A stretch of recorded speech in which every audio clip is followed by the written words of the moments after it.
आज मान्यवर केंद्र मंत्री श्रीयुक्त धर्मेंद्र प्रधान भंजनगर अंचल गस्त करथिले एवं से तांकर वक्तव्य कहते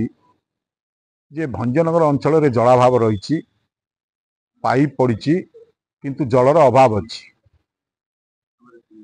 मु आपण मानू जन देवाई चाहे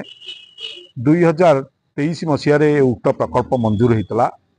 एवं प्राय 1700 कोटी रु ऊर्ध्व टंकार ए प्रकल्प कार्यकारी होची। एल&टी कंपनी ए प्रकल्प को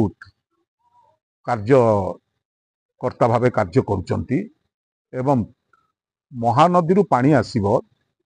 गंजाम जिल्लार 11टी ब्लॉक को पानीय जल जोगई दिया दिबो एथिरे व्यवस्था रही। वर्तमान सरकार परिवर्तन घटी से कार्य आगे चली राजनैतिक उद्देश्य रखी ताको विलंबित न करी से प्रकल्प को तुरंत कार्यकारी करिवा पाई सरकार चेष्टा करंतु एवं ये अंचल होची आमर प्रिय नेता पूर्वतन मुख्यमंत्री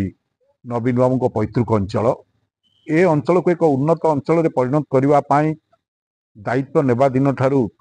मान्यवर नवीन पट्टनायक उद्यम करि आछंती एवं बहु उन्नयन कार्य अंचल रे हेछि। तेणु मान्यवर केंद्र मंत्री जो सूचना देइचंती